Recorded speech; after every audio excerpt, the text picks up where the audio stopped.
wildlife without no one can survive. But at the same time, the unevenly distributed on our planet.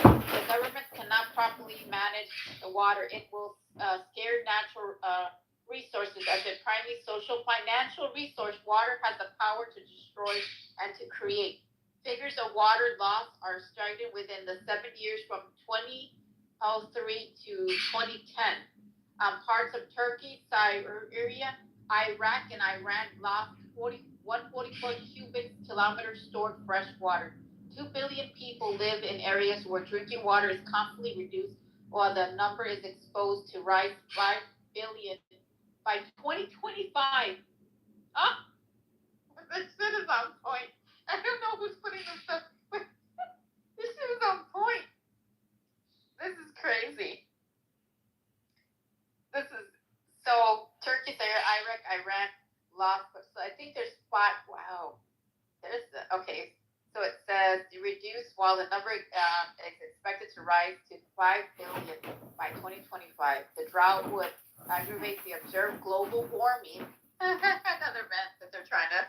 Okay, unfortunately, is expected to intensify in the coming years. Already estimated to have.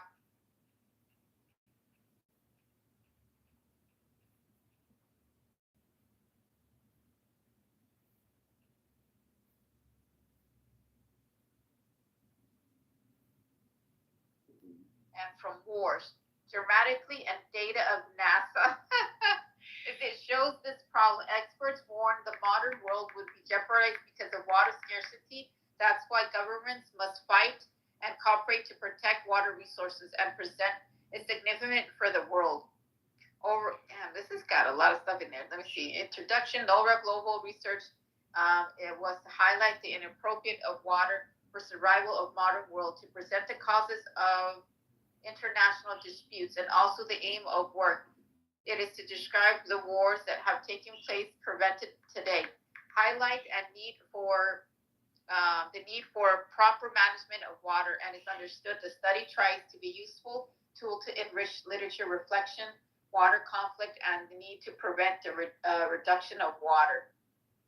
And the study press, let me see, it's got a study. Let me see anything interesting in here. This is interesting. Oh yeah, and it says by analyzing the importance of sanitation water supplies. Hold on, let me read a little bit above. Let me see. The significance of water is presented so that everyone can understand how important the water is. Also, the research studies that the role of water in natural environment, social, financial resources in 1/3 chapter, that the problem of reduction of water resources is presented as evaluated. The problem can be understood by analyzing the importance of sanitation water supply, describing, explaining, evaluating the risk of reduction of water resources, economic, political, and diplomatic causes of water conflict.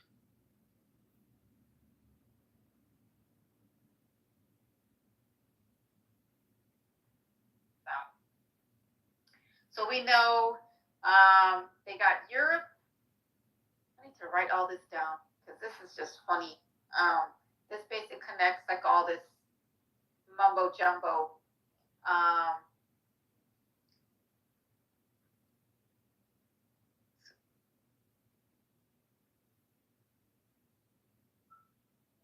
This reading problems.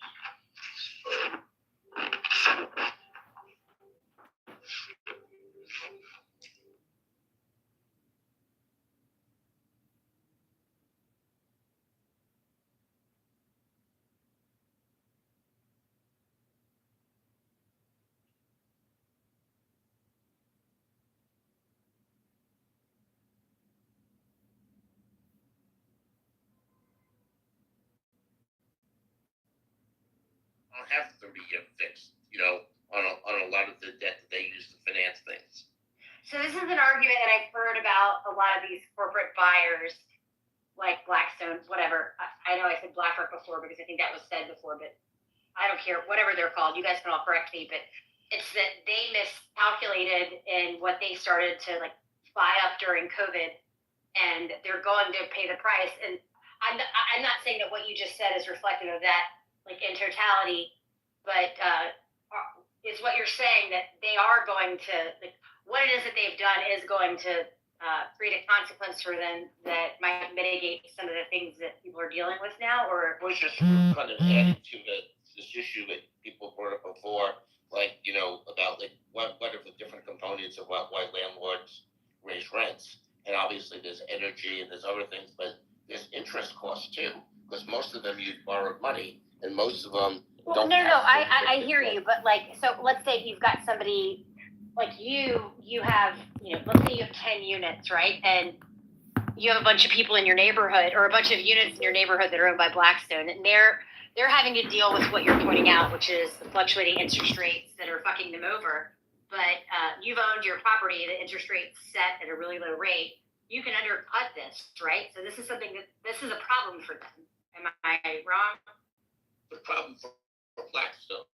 Exactly. So one of the questions I asked Mrs. Shawnee in the like start of this conversation was saturation of these corporate buyers in like the most predominant markets. Like, because I asked her if she knew like what was the highest rate of saturation. I didn't put it in those terms, but basically like what markets have, the most impact by the BlackRocks, I think she said BlackRock, but you guys are saying Blackstone, whatever. There's a BlackRock, there's a BlackRock, and there is a Blackstone. Well, fair enough. Let's just say the corporate entities. But is there what do we think the saturation is in the major markets? Like, if is it? Because I've heard people argue that it's not large enough to have the kinds of long-term outcomes that people are fearing, and I've heard other people say opposite. Like, from your point of view, do you think that people owning it? I think in certain markets they absolutely impact the markets for single-family homes. It depends on the market. Absolutely, certain markets. One thing everyone loses sight of, though, not to say that these are good guys, they're not. I mean, they're not bad guys, but they're for-profit enterprise, whatever. Okay, but people forget in 2008, 2009, these institutional buyers were the only bids. Okay, you're lucky you actually had them. They helped clean up the mess. Okay, and then they decided after they saw this, they said, "Hey, this is a good bid." These were businesses they were never in before. So when they got in them, all of a sudden they were doing very well with them. And they said, "Hey, this is a good business. We should buy more." Okay, that's how they got in it. But let me tell you that in the depths of the housing crisis, they were a welcome relief, really, for the whole country. And maybe now it's gotten out of hand, but but nonetheless, at one point they were. It's hard to argue that they were a bad thing. If anybody else wants to jump into this, please do. Yeah. So I actually do think that it's not the numbers. Really quickly, Nicholas, let Andre jump in because he's. I just wanted to ask a very quick question. I think there is actual statistics about the breakdown. Andre, we missed the first half of what you said. If you could just repeat. I was saying, are you looking into single family rental house market, because there is actual statistics. Okay, so let me frame this for all the people who weren't in here when this conversation started. So the conversation is kind of hinging on the annual rental increase cap that Biden has proposed. So it's a matter like I was trying to look up the specifics of who it applies to, but we got into a conversation that I didn't. So it's a matter of, so it's been referred to as a corporate price increase cap.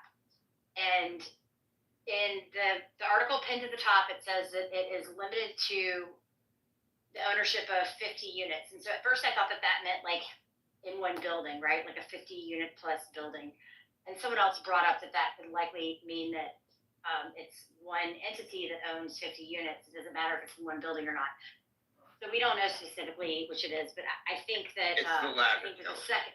Yeah, I was going to say that makes more sense when it comes to the corporate buyers. So let's just assume that that's the case, and Ken's confirmed that. So that's what we're talking about. It's less about the other ways in which the market is impacted for home buyers, for like single home renters, whatever. Hey, Kelly, can I help? So the original point of the conversation was to discuss whether or not, in the same vein as changes to the Supreme Court, to paying off student loans, to reparations, all the ways that in recent elections people have been able to garner like support to get people to the polls is Biden is this just like what I actually think that his perspective on the Supreme Court and putting term limits on like all of this is hogwash. I think it's a matter of energizing voters because voters have faith, especially when it's their own party that's telling them things.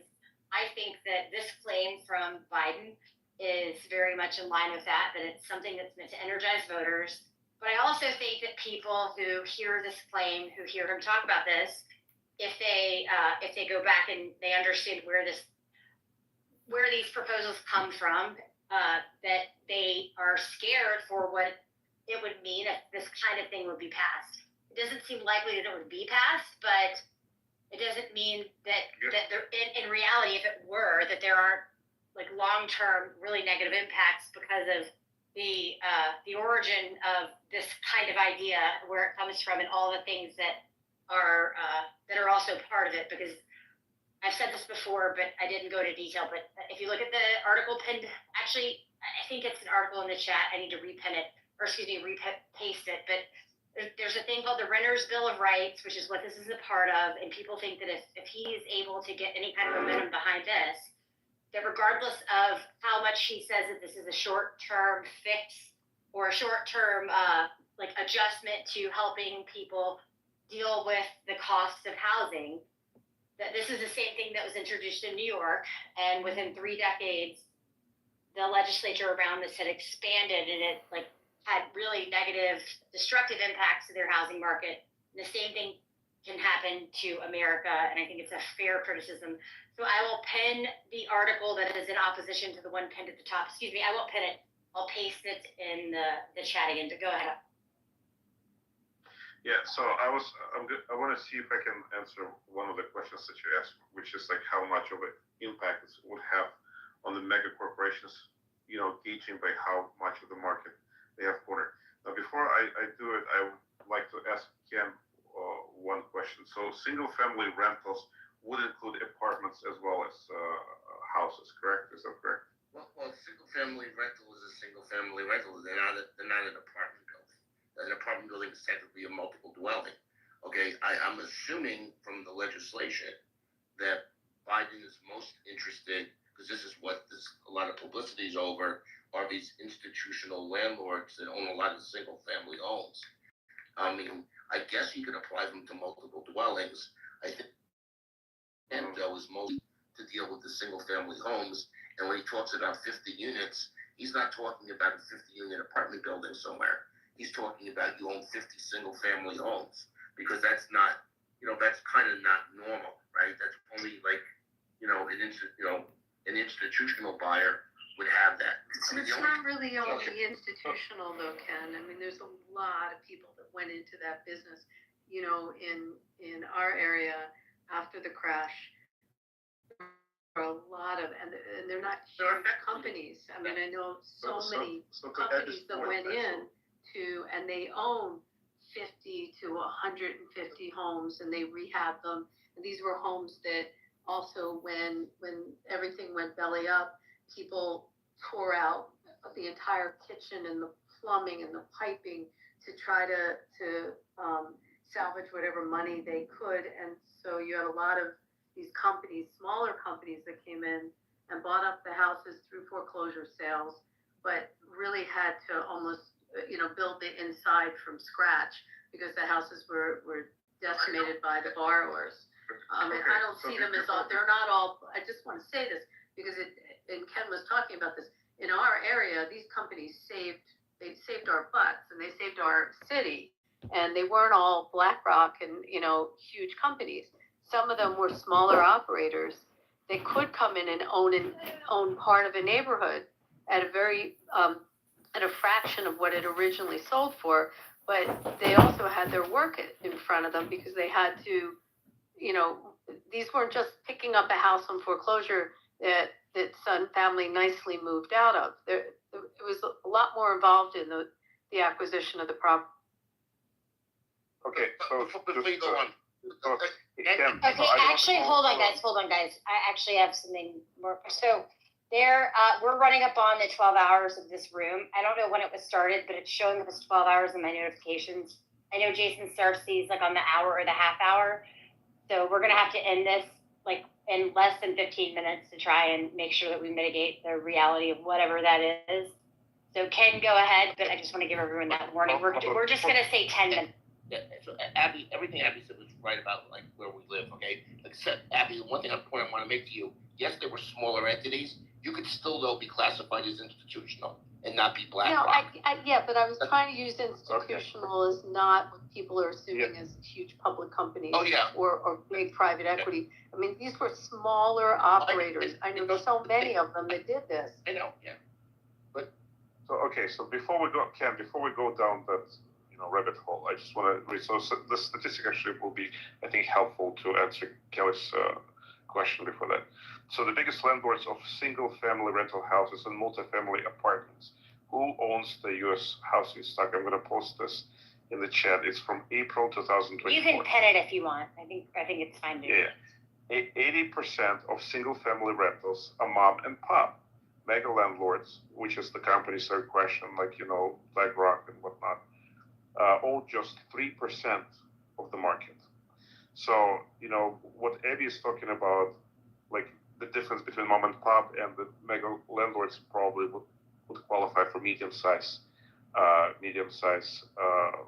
landlord companies. And in another quick statistic, there are 146 million housing units in the U.S. 91% are occupied and only 9% are vacant, so they're up for rent. It's very true what he's saying, and thank you for having the statistics on that, because I do know that, for instance, Goldman tried to get into that business when they invested in some different funds of companies that were going in and picking up a lot of houses at one time through this whole foreclosure environment, but they got out of that business. So I mean, I know specifically for that company, they got out, and then the private funds went in a different direction, more so with apartment dwelling, but definitely out of the single family. So I'm just gonna say one last thing before I go. So I do think that this is transitory, to be honest. I think that, like, for example, like the private equity firms that are down here, like, they're gonna have to adjust the pricing, because really so Florida's booming, right? People are moving here. The only part of the state that is losing population is Miami. Why? Because it's gotten too expensive, and basically the poors are getting shoved out of the city, which is fine, because the average wealth of the city is going up as we shove the poor people out to Broward. But realistically, there's not enough jobs to sustain these price points in this area that pay these salaries. Like, this is not New York City. So I think eventually what you're going to see is, like, okay, we're going to hit the top of the bubble. They're going to realize, oh shit, our apartments are empty because the poors are getting pushed out. And then they're going to have to adjust the price to where people can actually afford them, right? Or find other ways to bring other buyers from international or whatever. But I think this is the reality of it. Like, you don't need to live in a luxury tower with a rooftop hot tub like I have here. Like, these are all luxuries. Eventually people will adjust, or you will move to an area you can actually afford if you can't afford $3,500 a month in a rental apartment or whatever. Nicholas, anyways, I have a question. that's all I have to say. Kendall, like the parts of Miami that Homestead or Kendall, I mean, aren't they all still single family and not for luxury? Those are single family, but like the areas that are actually expensive is like downtown, Miami Beach, Brickell, and those are the areas that are like primarily invested on by like the larger investors. Like the largest investors are not going to buy like renting out in fucking Homestead. That's like 40 minutes away. I mean, that's a great area if you have a family, but like that's not really where like people are really moving to. I mean, sure, some people will like it, but most people are not moving there. But I guess to my point, people will just keep leaving if the prices stay where they're at because you can't afford it, right? And I think that's the reality of America. You just gotta make more money, and then you won't have problems. Fuck the poor. It's my Really quickly, hold on one sec, just really quick. This will be fast. Matter of housekeeping. As we get closer to that 10-minute mark, which we're about like 6 minutes away, I'm gonna go open a room and send the link to Andre. He's gonna post it at the top so that we can continue the conversation. So just everyone pay attention for that. For those of you who want to cross over into that room, by all means. But this will definitely end like in 5-6 minutes. But go ahead, whoever. I was just gonna say that, you know, the people in South Florida, they were spoiled because prices here were very low considering where they were living. The people coming from elsewhere, Chicago, Minneapolis, Detroit, you name it, any big city, they had their condos in the city. They were coming down here and finding out what they could buy here. They started paying well over asking, and to them, it was worth it. And so what does that tell you? It's not overpriced. The market dictates what stuff goes for. That's for rent, that's for everything. And as long as consumers are paying it, guess what? It's not overpriced. And anybody with a brain in their head is going to say, okay, wait a minute. As that building ages, we all know the freaking costs are through the roof. So they're going to make the money while they can, and they're going to keep raising rents. And as long as people keep paying it, me included, guess what? They're going to keep raising the prices, and that's our own damn fault. There's places that are cheaper. There's places that are cheaper down in Miami, but nope, they want to live in those buildings, in those neighborhoods. And guess what? If you want to live here, you're going to pay a premium. People now, you don't get a park for free. It's $150, $250 a month. And so people can pout about it, but the fact is Miami isn't that inflated. Go look at elsewhere. We're just finally catching up to the rest of the world. You also don't have tax, Corey. It's actually inaccurate. You don't have tax, right? Prices in Broward are 9% down in the year. Prices in Miami are already 7% down. Like, this bubble is not going to continue forever. People will just leave. You cannot have New York-based salaries in a city that the pay bands are much smaller. People literally cannot afford it. Based on what we don't make New York salaries, we don't make LA salaries. If you look at the amount that people are spending compared to the average salary in this county, it is about 30 to 40% lower than what they're paying in Los Angeles for a similar priced apartment. People will just leave, you know, and that will go. I think Holly has a point in the chat. As those people leave because they're like, fuck this, prices will come back down. They're already going down.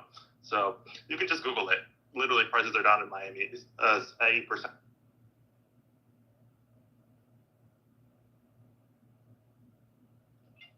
100%. It's now a buyer's market. There's, of course, few pocket neighborhoods that are excluded, but a broad stroke across the board, the trajectory has been down and it is continued down for a little bit more of a correction. Didn't the same thing happen in Austin? Like, Austin is down like 20%. It's like a crazy drop over the last couple months. So I just think that we had the boom towns of the pandemic, and then I think even like as prices continue to drop, it will normalize. I think it's transitory, to be honest. Give it a couple of years, it should. Anyways, I gotta go to bed. Good night, y'all. Yeah, Nicholas.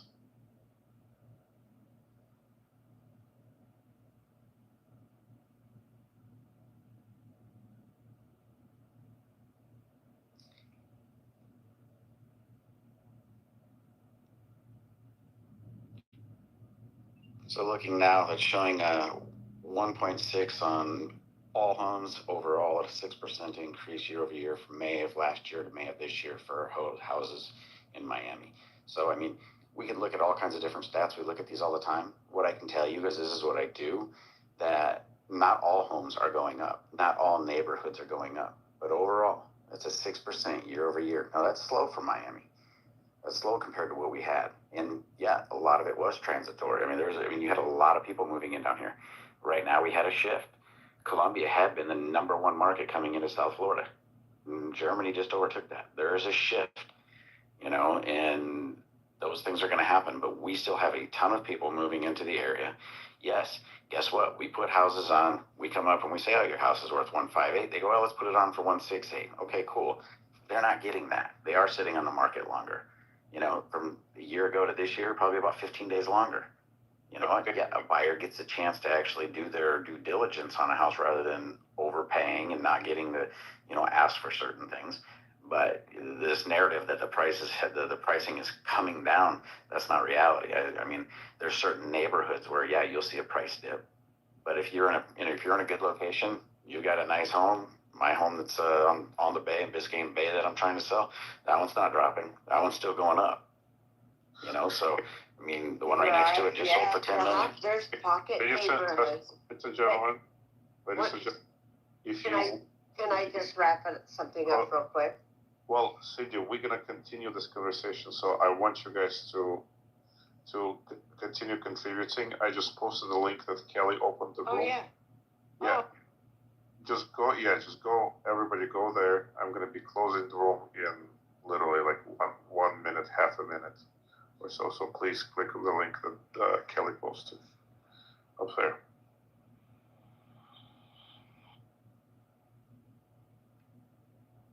All right, maybe another 10 seconds.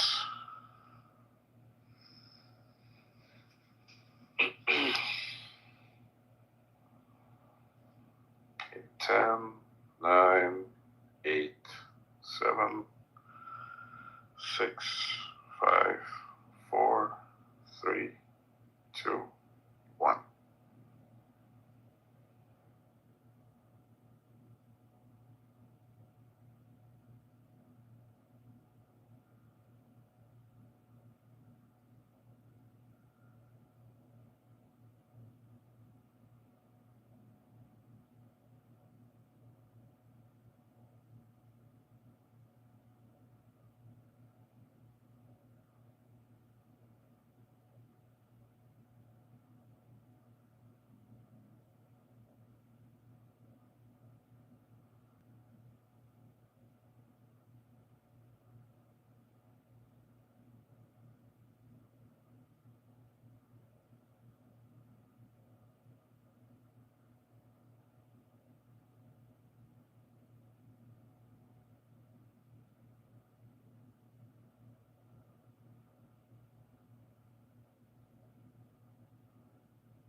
wrong with you? Come out.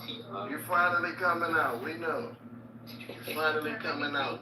Man, Two transgender that's fake, PTR. That ain't fake. How was that fake? That's fake, bro. How was that fake? That's fake. How was that fake? Cause you That's finally fake, bro. coming out. How is that fake?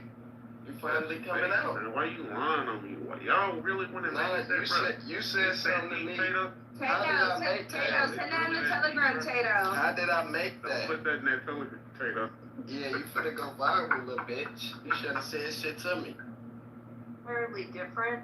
And by the way, where there are state Supreme Courts that have appointed justices that have gone through a vetting process, which elected ones don't go through that same vetting process, there are considered better state Supreme Courts with respect to the reliance on their decisions and non-reversal of their decisions by the U.S. Supreme Court. Best example is the difference between Pennsylvania and New Jersey, two states right next to each other. One is an elected Supreme Court that has had contested races, and the other is the New Jersey Supreme Court, which is appointed by the governor and vetted. The New Jersey Supreme Court is considered one of the best state Supreme Courts and has been relied upon and cited by the U.S. Supreme Court. And so I just needed to address that comment in the chat. And yes, in my state, we've had some contested Supreme Court races. Yeah, but what Robert was actually saying, though, he didn't believe, it was implied in his comments, that enough judges followed his type of lead in showing self-restraint.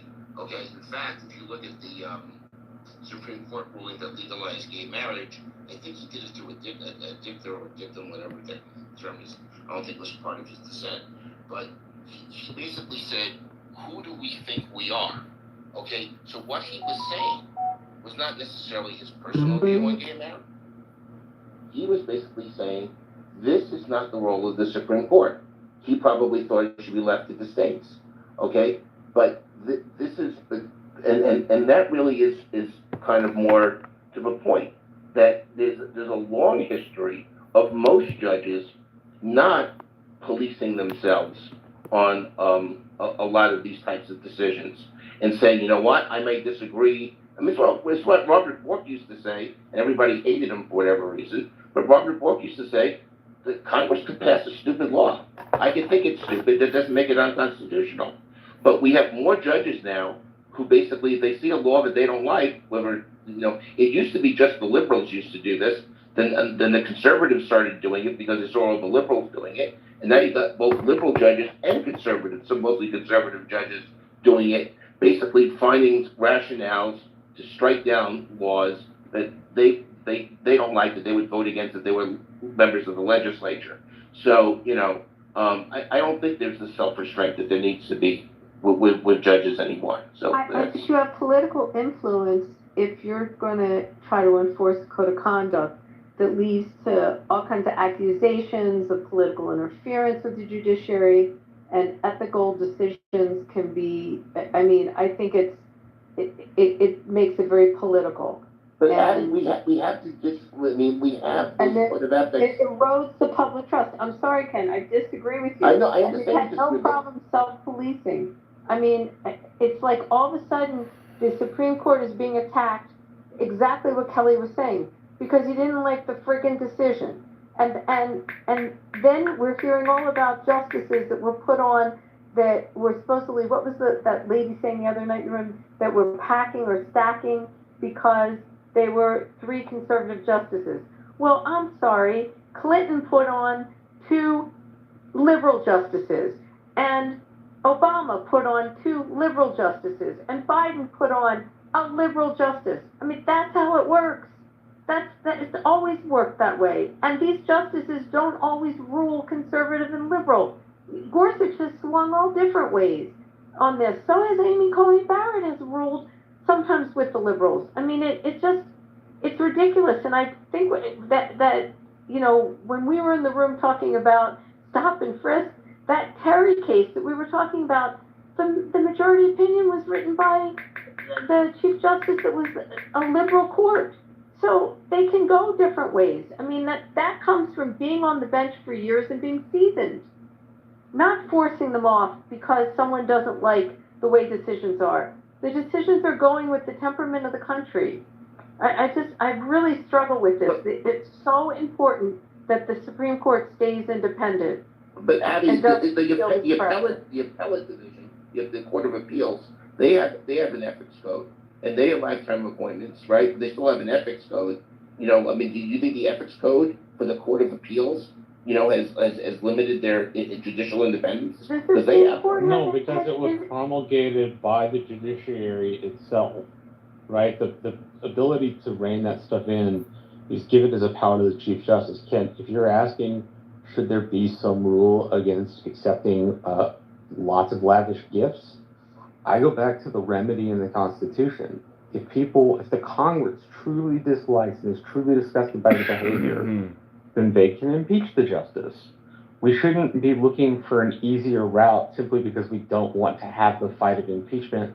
It's going to be slow. It's inherently a political process. You make it more political if you go the impeachment route. Than if you have. I don't necessarily think that the founders gave us. I don't necessarily think that the founders gave us a mechanism to solve this problem, and the mechanism is impeachment, right? So that if Congress feels that strongly, they can act on their own prerogatives. Until then, the court should be able to remain independent. Again, because it's an unpopular decision to one party, all of a sudden there's a need to revamp the entire court. And it's exactly what Marshall was saying, or whoever said it before. It's the Kelly said, it's the filibuster. It'll bite them in the ass. It's Harry Reid not letting go of it, and then look at what happened to him.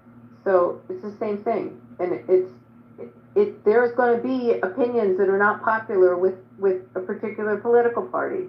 It's just the way it goes. Roger, go ahead. Well, if he doesn't want to go, I don't think this is a. Go ahead. No, I just said go ahead because you had your hand raised. Oh yeah. I'm used to raising my hand to speak. But anyways, I actually agree with Abby about this. Look, neither side is picking justices that I like. Every once in a while they accidentally get it wrong, but that's just the way it works, you know. That's the way the cookie crumbles. I will say that for the most part, I think that the courts are the most functional part of the government. The one part I would push back on, Abby, though, is the idea that the courts are not political. I mean, the fact that they are the third branch of government makes them, by definition, political. They try to be, as non-biased as possible, but that's not possible, which is why, we get the decisions that we get. And I think it's okay to accept that, because usually, when things time out, I like to think of it as timing out of these positions. It just the ball rolls where it rolls. If you're the conservative quote unquote president or the progressive quote unquote president, and somebody dies on your watch or retires on your watch, you get to name the justice. And there's a whole process for approval and yada, yada, yada. And as Marshall mentioned, there's a process for getting rid of people. The processes are already in place. I think, the courts are, not perfect, but in comparison to the body that make our shitty laws and the executive branch that, signs these shitty laws into law, I think that, you got to give it to the courts on most things. But there's some notable areas where they're just totally wrong. I mean, back when, FDR thought it was cool to put innocent Japanese people in internment camps, and the Supreme Court said, yeah, yippee, let's go do it. The Japanese people are going to make us unsafe. I fear that we could have similar rulings like that in the future, depending on who the boogeyman might be.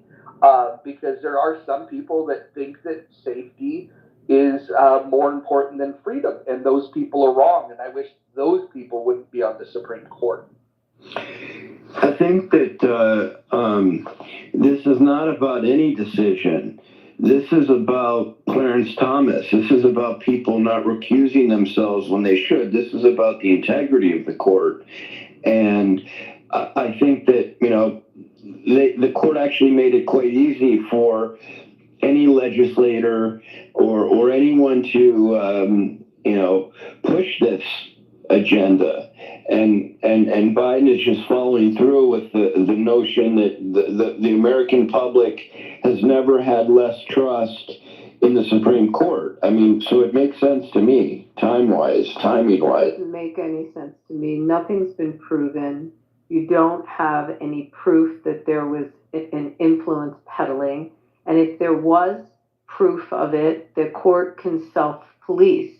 And it's Clarence Thomas, you probably dislike everything about him and every decision he ever ruled on, is a Yale Law graduate.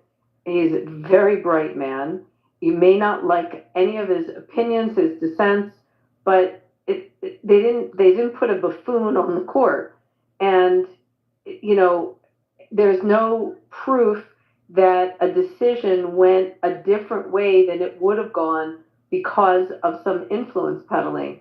I mean, until that's actually tried and proven, it's an accusation.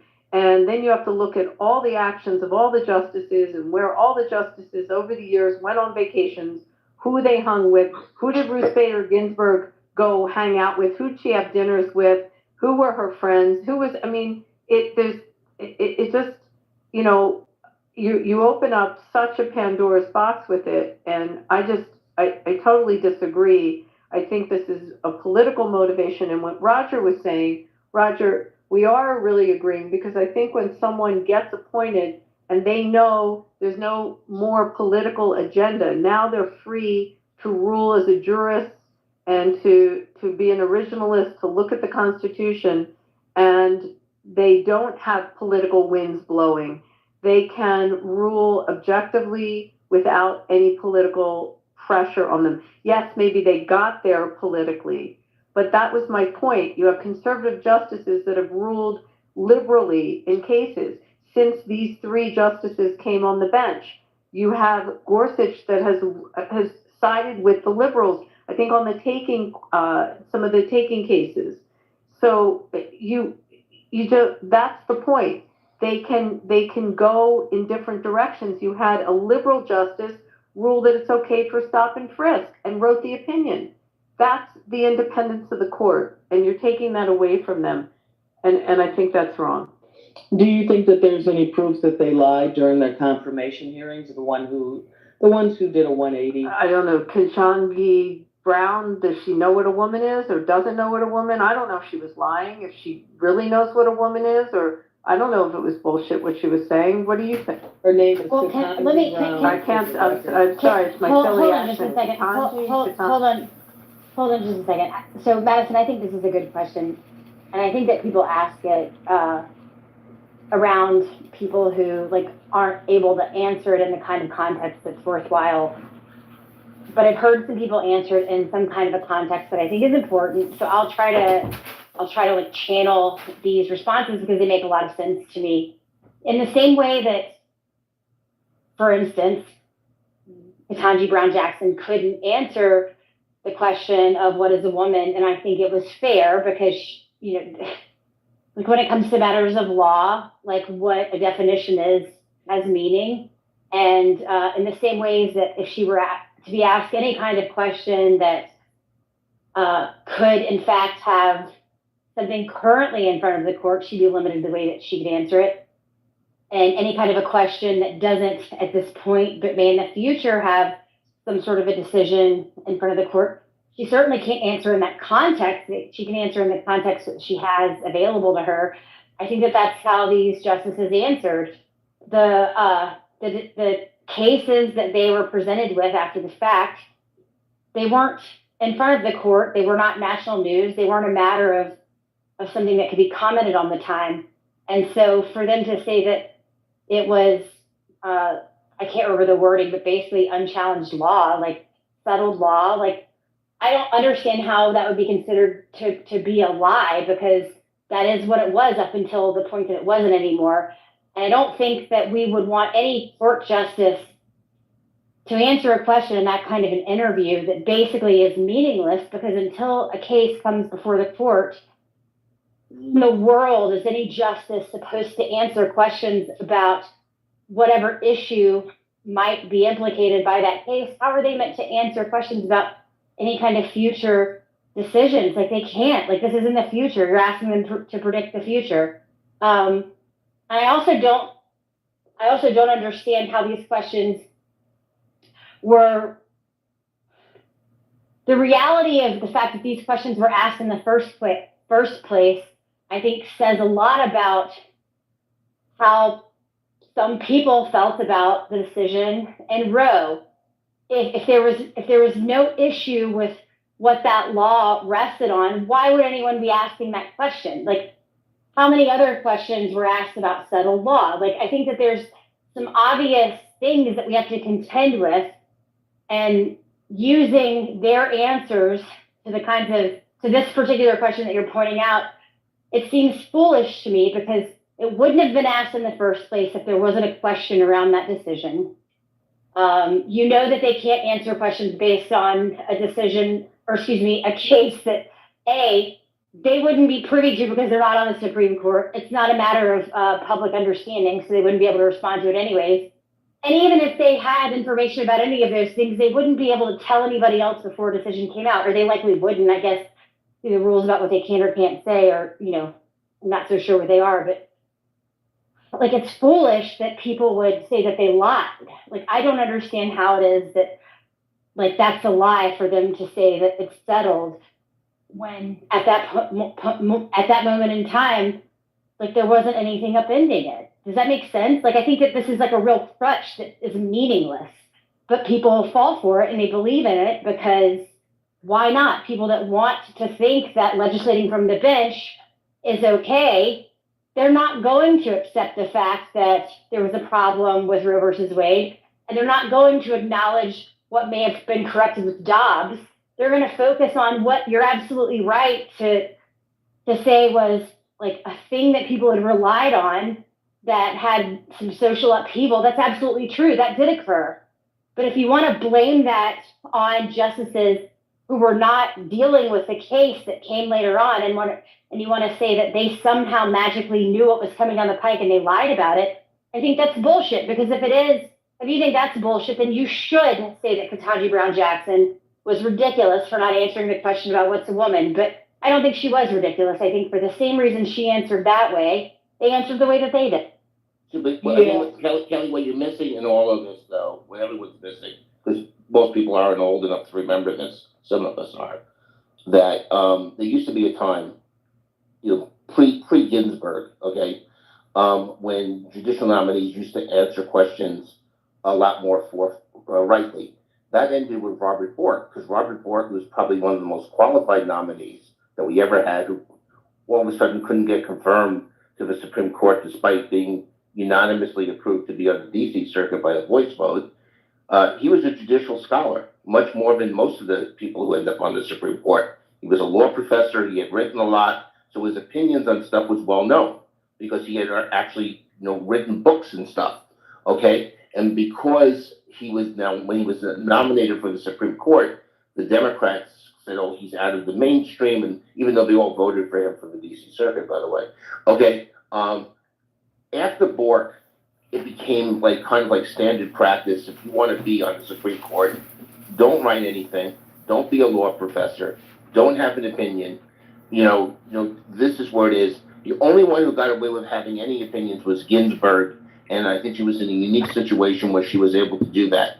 But other than Ginsburg, I will tell you that every judicial nominee, not just to the Supreme Court, but the lower courts too, basically it's now all bullshit. You have to believe that these people who went to all these prestigious law schools don't have a thought on a case that's been decided before. They don't have any opinions, okay? But they all want to be on the court, and that's because they can't get confirmed in our current political environment. That's the reality since Bork, okay?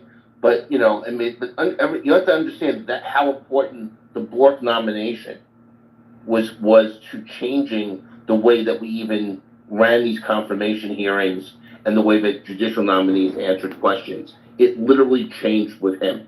It's the most important thing I could really say about it. That's totally fair. I mean, I can appreciate that, and I do understand that to be the case, and I know that things have changed.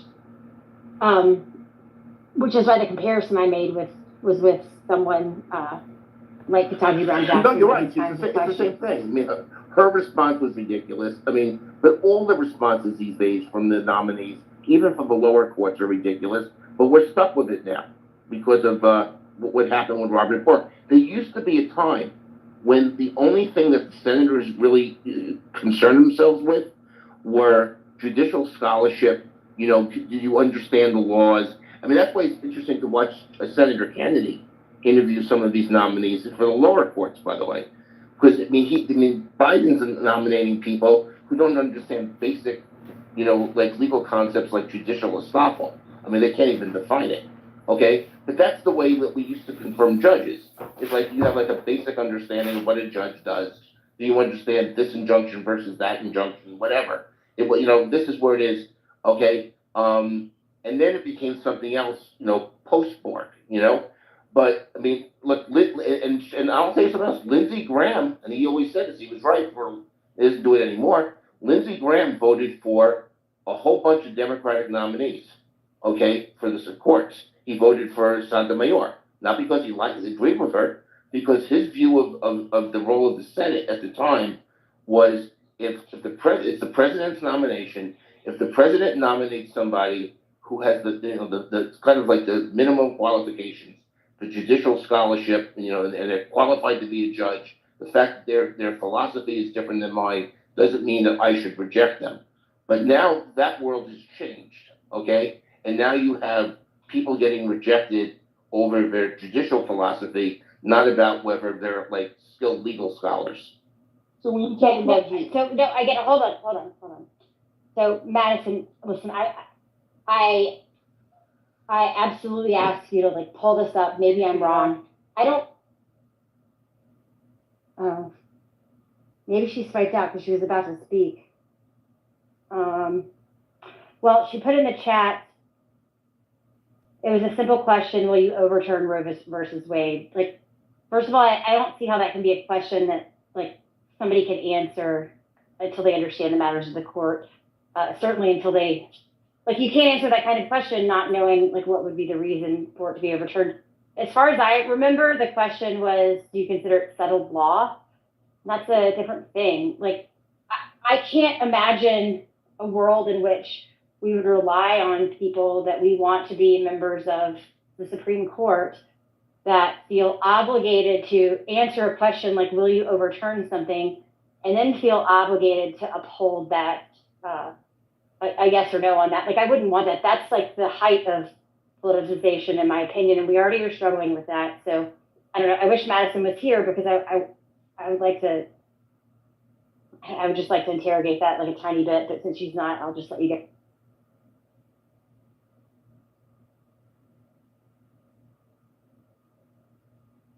Does anyone else remember that circumstance? No, like, yeah, was I do. But and I see going forward where so many controversial decisions could be asked by a new possible justice, you know, where they would go through confirmation hearings, and another case that represents something that one political side really wants back into law, it could be asked. And so these kinds of political case questions would just become the norm. And I 100% agree with you, Kelly. It then screws up that independence or that perfect balance where they can come on with an independence to rule based on law and not based on a political position of a. I will tell you this. I don't believe there's been a single Supreme Court nominee or federal judicial nominee, even for lower courts, in the last 40 years, you know, that doesn't have a view of how they would actually rule on something like Roe v. Wade if they were on the Supreme Court and weren't subject to they wouldn't be on a lower court. You have to deal with precedent, but they all kind of know because these are they're all they went to law school, they've read it, they all have opinions, but they know they can't share that opinion because if you share an opinion, you don't get confirmed.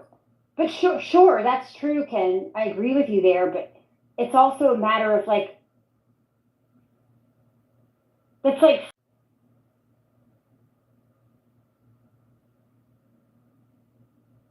that could overturn it. Like, are you just meant to make up the circumstances by which you could overturn it? Like, that's why I remember the question not being, will you overturn Roe versus Wade? But that particular issue, right, is kind of like, it's well known, it's well researched. Ken, I hear you. Let me finish what I'm asking because you've got an opinion, but it's not based on the question I'm asking because you're not hearing it. My question has nothing to do with like whether or not it's possible that people were worried about that. I remember the question being literally like, is it a matter of settled law? That's what I remember the question being. I don't remember it. Like I don't know. I think that would have stood out. Maybe I'm wrong. No, you're right. So basically, if you want to play the legal technicality, that they commit legal perjury, all that nonsense or whatever, but But that Ken, your reality is different than what they're saying. They're saying they lied. Listen, I get that you are. I get that you understand where they're coming from. I don't care where they're coming from. I am addressing the statements they're making. I am not concerned with people being ridiculous, people being mentally unwell, and people being so partisan that they can't see beyond their own bullshit. Well, I'm addressing the statement. Oh, okay. So here's my view. Like Susan Collins says that Kavanaugh misled her, because he was always talking about settled law. Well, she was an idiot, by the way, because you know what? I knew Kavanaugh would probably overturn Roe. I would have confirmed him anyway, even though I support Roe. But that's not really my point. Is that she knows how the game is played. She knows what this stuff is. If she was stupid enough to believe him, okay, but she's a U.S. senator. This is where it is. Okay, she should have known better. If she wanted to vote against him because she was convinced he'd overturn Roe, and that was the reason she wanted to vote against him, that's what she should have done. Lisa Murkowski, I believe, did vote against him. Okay, this is where it is. Okay, she was just an idiot, and I'll just leave it at that. Yeah, but take any controversial issue. What if someone asked, would you overturn affirmative action? I mean, James, I think, put this in the chat. How do you know how you're going to answer that without the circumstances and the facts of a case that's before you that may have, it's what Kelly was just saying, may have a fact pattern that gives reason or cause that a precedent gets overturned? I mean, stare decisis is a really important legal principle in our system.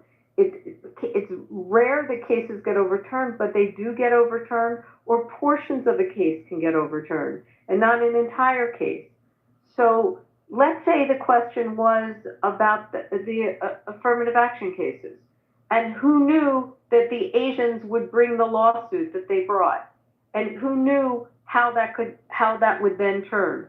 So if you're going through the vetting process and you answer that question, and then subsequently 2 years later the case comes before you with a particular fact pattern that calls for a determination that is opposite of how you answered it to the Senate.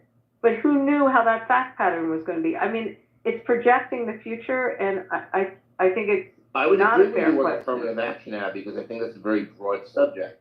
I think on this specific case, what I was always looking for on abortion, like if somebody wanted to justify overturning it or something, was two things. Did realistically the period of like viability change over that much over 30 or 40 years? And I'm not talking about an isolated case of one preemie here or one preemie there. Was there a significant enough change in medical science to change the viability window? And the other issue is, depending on where you stand on the legal issue, is what should there even be a viability window? Because a lot of the conservative justices believe that the court's overreached in even defining a viability window. So at that point, you would either have an opinion on whether you thought the court should even define a viability window, and so because those are the issues, because you kind of knew those are the issues that are coming before you, because those are all the cases. I mean, so I think the abortion issue is actually much more narrow than affirmative action in terms of the breadth of cases that could have been brought. Maybe that's fair, but here's the thing, and this is why I think it's bullshit, and I think it's such a cop out and such like unintellectual garbage for people to use these interviews and then to misstate what was said in them to make some sort of a case for someone having been a liar, or that their decision was motivated outside of how they read the Constitution, is that they wouldn't have asked that question if they didn't understand it to be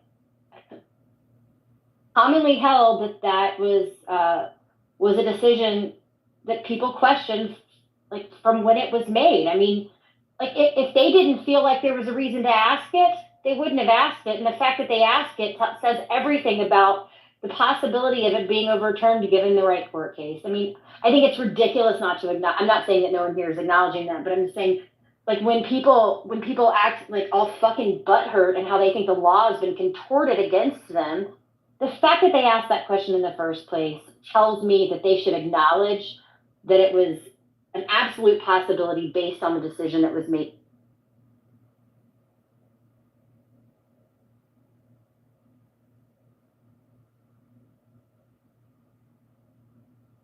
I know Dr. Jordan, I don't believe because she's a religious Catholic.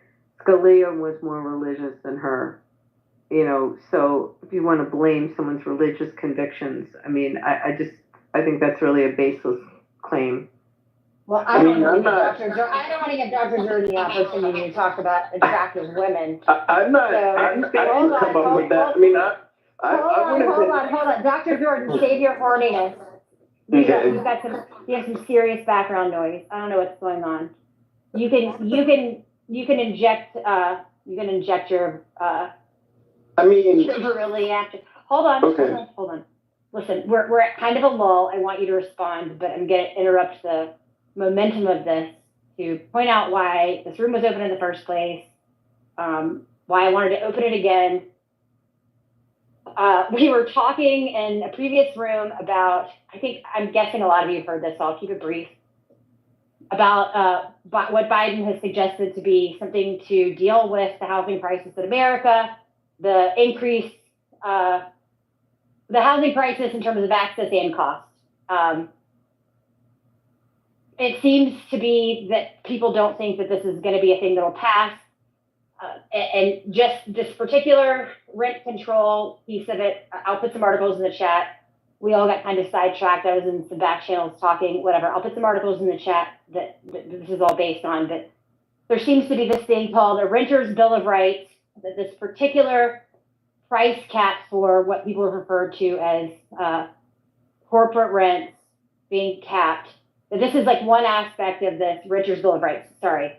Anyways, and if in fact he were to have the momentum to pass this, people that think that that's possible, which there don't seem to be too many, say that this is problematic because all the other things in this renter's bill of rights would be pretty devastating to the housing market for both buyers and renters.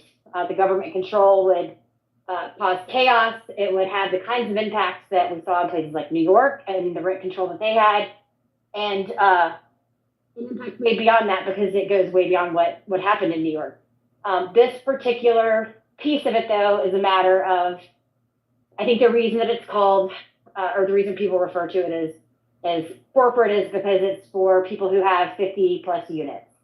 And it's an annual increase of 5% plus. It's national, so it doesn't really take into account different markets.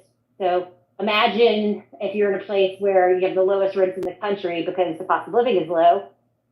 Imagine how not very far that 5% is going to go in a year when you need to do repairs or any kind of a thing to a building, considering inflation with construction costs. But whatever, that's a matter of how we're going to talk about this. But anyways, my thoughts were when I saw this were just like his comments on what he wants to do in the Supreme Court, is that it's all bullshit and posturing, that he's just trying to he's trying to invigorate a part of the voting populace that would likely vote for Harris that may have been lost through this last term, whether it be because of one reason or another, but maybe specifically through activism, like some of the more leftist parts of the coalition that generally come together behind Democrats.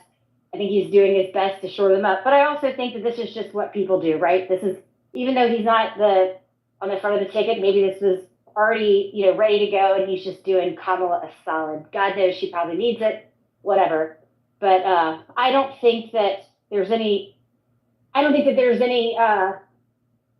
realistic expectation that this or an amendment to change the fucking Supreme Court is going to be passed. Like I said, if as he posed the Supreme Court position today was based on abortion, if Democrats can't pass a bill to secure abortion rights for women in America, I'm not so sure why the fuck he thinks he can pass an amendment, but whatever.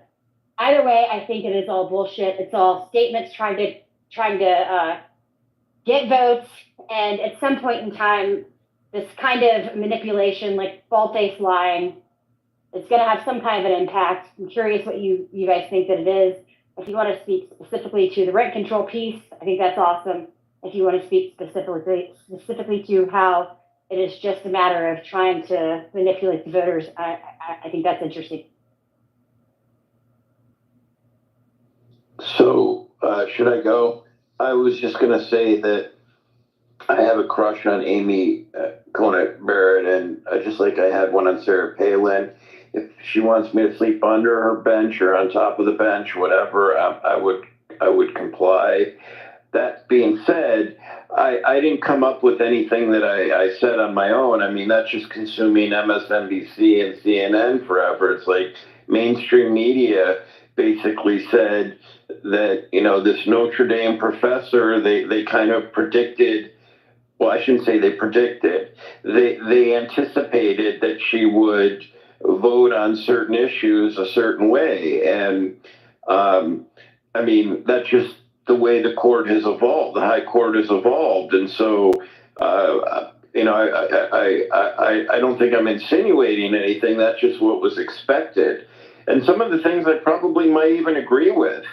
But they said, they kind of implied she's going to vote a certain way, and it's kind of like it walks like a duck, it talks like a duck. So Ketanji, I can't get her name out tonight.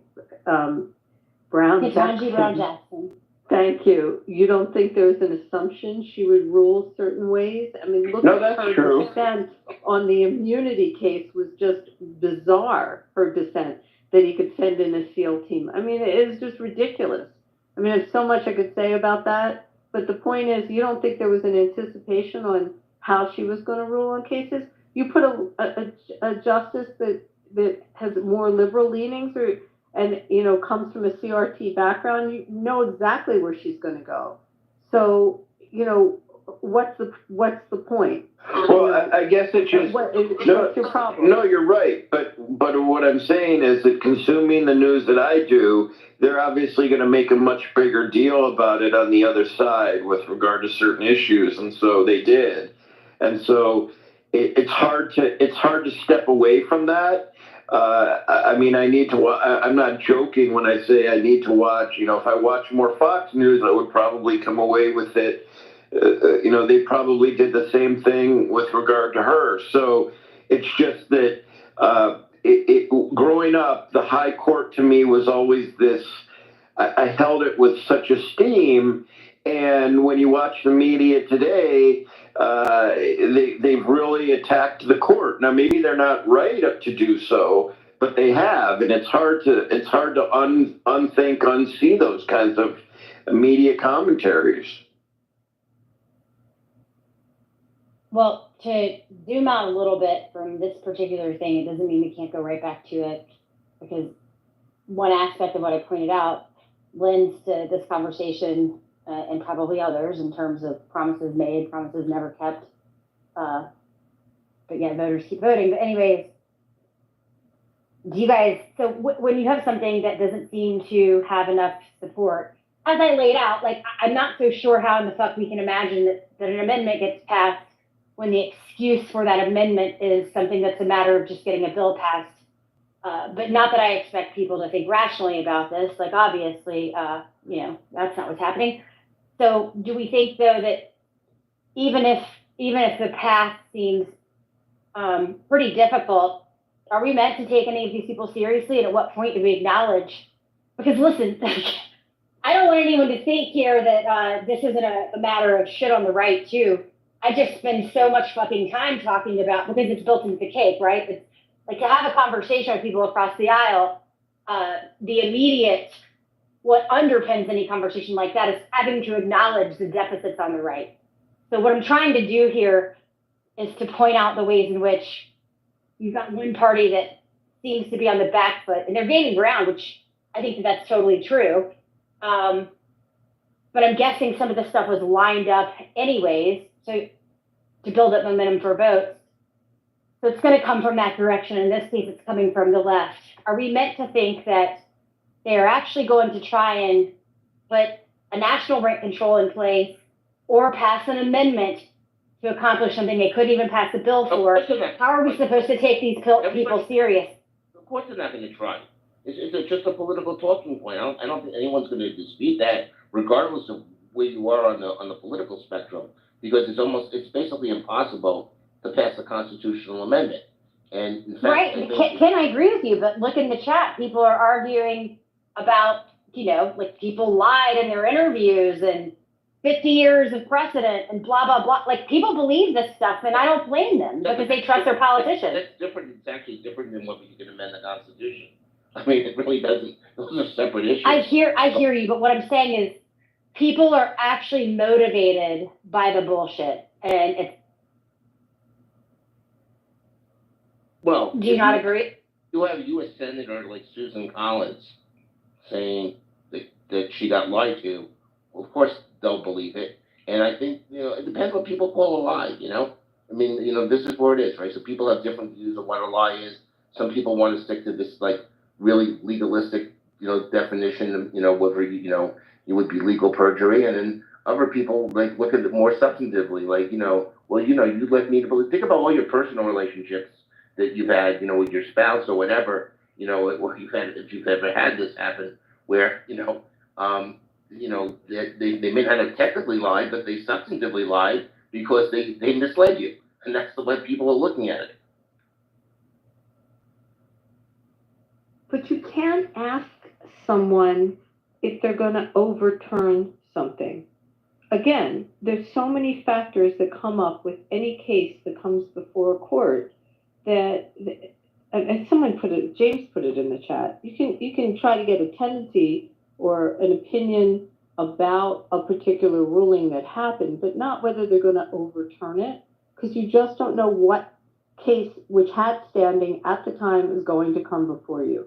It's the wrong question. So I think it was Dr. Jordan. I think it was you that brought up the trust in the institution, and I hear you, but it's like a self-fulfilled prophecy, right? Like, people did actually trust the Supreme Court, and I think that there's been a loss in that trust for sure, because I don't think people understand why certain decisions are made. And it doesn't even mean that even if they totally understood, they would have to agree, because there are different ways in which people interpret the Constitution, which frankly is what comes down to what people call, the way in which the Supreme Court is politicized. But and that's fair. But okay. Well, I mean, I don't think but I could be wrong, but I thought I'm that just curious. Could you tell us what question you're answering before you answer? Yes. Is this one that you made up, or where is this question? No, it's a response to what you said, which was you said something to the effect of it's probably true that they may not trust the court, and then you said something like they may not like the decisions, but I don't think that's where the trust issue came in. Would you want me to ask the question then, if you want to answer my question? Go ahead. Okay, I mean, you're welcome to come up with a question. No. What I was going to ask you is, if in fact it's something that I think it's something that can be like basically willed into practice. What's the saying? There's a saying for this. You create a problem and then you make it come true just by